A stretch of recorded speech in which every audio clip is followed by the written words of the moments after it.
কাশ্মীরে সন্ত্রাসবাদী হামলা ও হত্যার বিরুদ্ধে কোচবিহার শহরে প্রতিবাদ মিছিলে সামিল হল সিপিআইএম।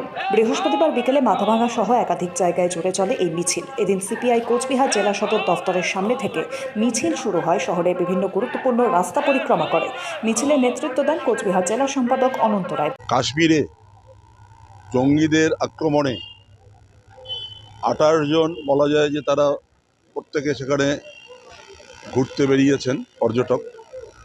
তাদের উপর জঙ্গিদের যে বলা যায় যে ঘৃণ্যতম যে আক্রমণ এবং তাদের গুলিতে তারা নিহত হন।